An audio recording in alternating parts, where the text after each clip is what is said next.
Hey, what's up everyone? I'm Danny from newly renamed Danny's Tech Channel. If you're new to this channel, we center around PC hardware reviews, how-to videos, and sometimes full PC builds.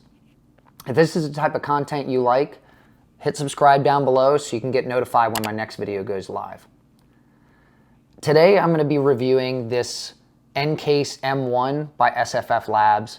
I guess you could say this is kind of like the small form factor summer for me. Check it out.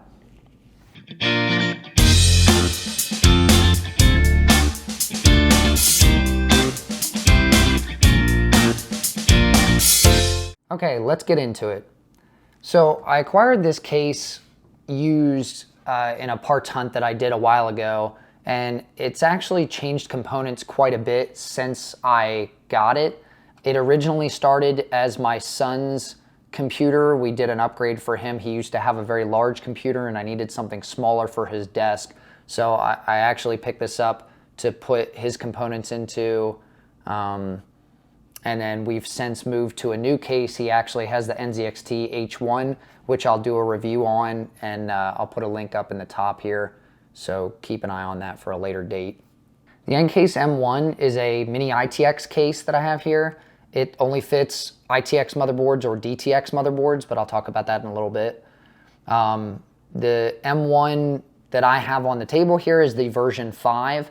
They're actually about to come out with the version 6.1 pretty soon. I think they're on pre-order right now. You can check it out on their website. I'll leave a link in the description below. I'm gonna go over the case, a couple features that it has, my thoughts about everything on it, and then I'll even do a build with these parts I have here in it so you can see how everything lays out and if it's something that you would actually be interested in doing yourself. The NCase M1 is a small form factor PC that comes in at 12.7 liters. The chassis is made out of aluminum, and the body panels are aluminum as well. They're all quick release, the two sides, the top and the front. They're just little button tabs, and you pull on the panel and it'll pop right off. It comes with a front I/O that has a power button, 2 USB 3 ports, and HD audio. My favorite things about the case are that you don't need a riser card as opposed to a lot of the other ones. The layout is exactly like a normal PC. You've got your motherboard vertically and then your graphics card will come out from the front. It has 3 slots in the bottom to be able to house the graphics card, and I wouldn't recommend getting like a 2.75 slot card, not only because of the space that you have to mount it, but for thermals as well. Like your fans are going to be smack up against the bottom of the case, so as far as like getting air to flow properly, I don't think it's going to be worth it. When I originally built this PC for my son, we used a 2-slot card, and today I'm actually going to be using a 2-slot card as well. My case came, well, I got the upgraded side window here. It is made out of glass, not acrylic, which a lot of other cases would be. So just as far as the quality of the materials and everything, the aluminum makes it feel like a very high-end case, which it is. I mean, for the price, it is quite high-end. Two of the things that SFFlab has done really well with this case is the support for it. On their website, they have a compatibility support list. You can actually go on and see what motherboards are compatible with this case and what graphics cards as well. So you'll know if you go and view their list before you even order the case, what graphics card you should order for this or what motherboard you might want. Like I said, it has room for an ITX motherboard or a DTX motherboard.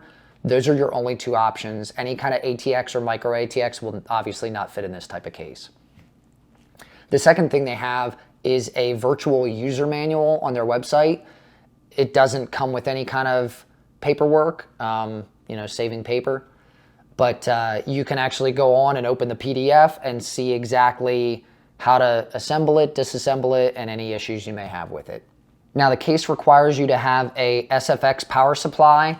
It mounts up here in the front section vertically, but they have a adapter plug mounted from the back that runs along the top of the case here for you to be able to plug in your power supply and still have your power plug coming out the back. Keep everything nice and neat and tidy. It has room in the front for 2.5 hard drive storage, whether it be an SSD or a hard disk drive. Okay, enough about the case. Let's talk about the parts that I have to put in this thing. Now, I chose a lot of low-powered components, or components that required lower power, as opposed to a really high-end build, because the more high-end you have, the more heat you're going to create. And then you have to dissipate that heat, and small form factors are such a challenge to be able to do stuff like that. But let's take a look at these. First is the processor. I chose the i5-9400F. It's got 6 cores, 6 threads. It's a 2.9 gigahertz base and a 4.1 gigahertz turbo. The motherboard that I went with is the Gigabyte B360N Wi-Fi. As you can see, micro ITX. Very small form factor. I wanted something that had Wi-Fi built in because when you're building such a small PC like this, there's so many uses to be able to put it in different rooms, different decor, and some of the time you're not going to be able to put it next to a router or anything like that. For cooling of the CPU, I ended up going with the Noctua U9S.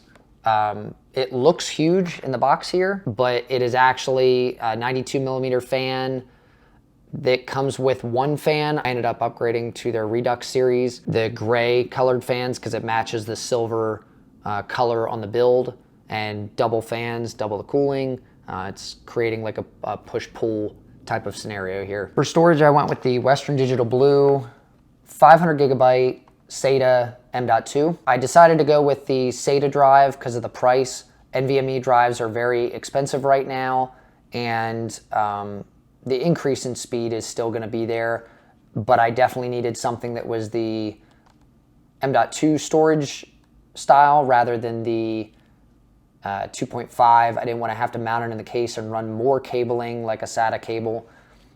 This one works just fine. For RAM, we have the G.Skill Ripjaws 5 series. It's 2x8 gig sticks, DDR4, 3200 megahertz. In hindsight on this, it's kind of a waste because the B360N motherboard that I have will only run the RAM at Intel's advertised 2666 speed for the 9400F processor. There is no way to overclock the RAM or enable XMPs or anything like that. I already tried and failed.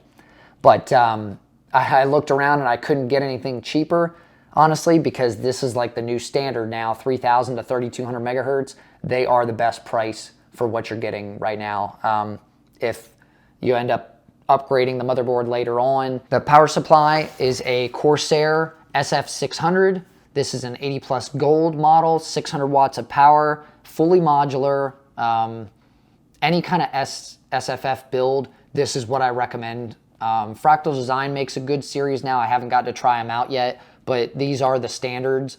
With power supplies being so limited right now, it's really hard to get a hold of any of them, actually. The SFF ones have really taken a hit, like the SFX power supplies.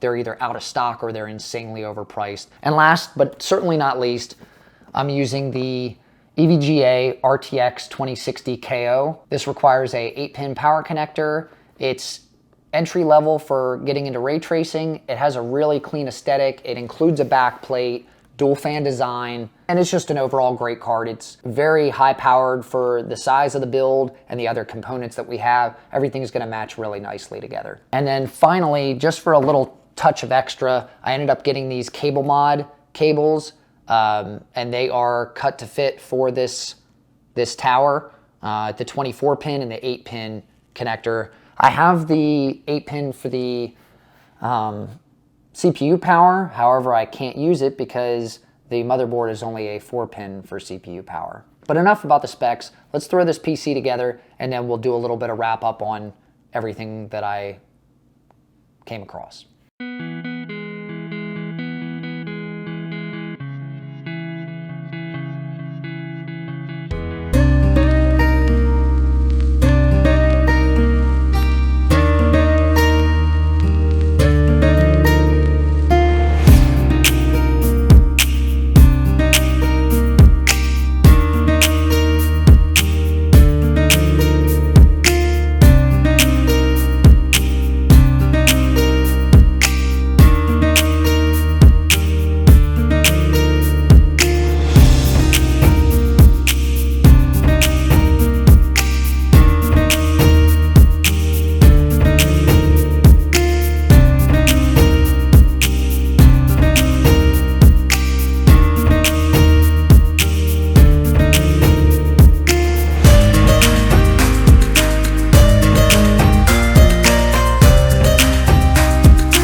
Okay, that about wraps up this small form factor build.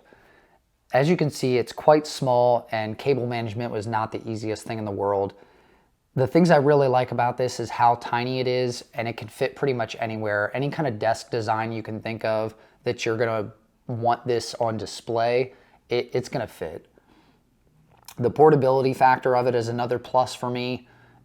I could pick it up and take it anywhere with me, whereas a larger case like a mid tower or a full tower, you're not gonna want to carry that thing anywhere. So if you move a lot, or if your home office doubles as something else and you end up needing to use it for a different type of workspace, this can be picked up and taken off the desk, and you can change your workspace around quite often.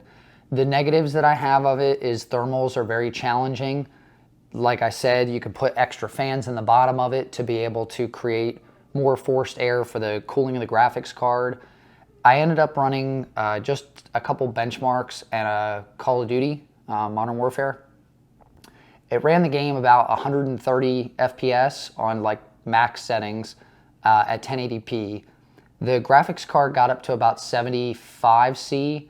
The CPU only got to 45, 50. Now I know that's not such a CPU intensive game, but overall for the size of the case, it really wasn't too bad. Another downside to it is the noise. The fans on the graphics card ramp up very high to try to create some forced air from the bottom, which can be annoying if you're going to have it sitting right next to you on the desk. It is whisper quiet. The Noctua CPU cooler, I can barely hear the thing running at all. And then obviously when your graphics card is under load, you have no fan running anyways. They have the stop fan features. So if you're just going to be doing day-to-day tasks and sitting at windows, it's actually extremely quiet. The last complication for me was cable management. As you can see, there's not a lot of places to run and hide things. There is no room behind the motherboard tray. It's literally flush up against where the back plate is, so all your cables have to be contained inside. That kind of is a plus and a minus for the side window, because now you can see everything. A lot of people don't get the side window one because they want to mount a radiator on here for cooling and whatnot. It's a up and down. I guess it just boils down to personal preference, what's more important. The computer performs great and can play games at 1080p max settings, and can even play entry-level things at 1440p if you want to. All the components worked really well together. Overall, it turned out to be a pretty good build, I think. If you have any questions about the case or the build, shoot them to me down in the comments. I'll be glad to answer them, and I will see you all in the next one.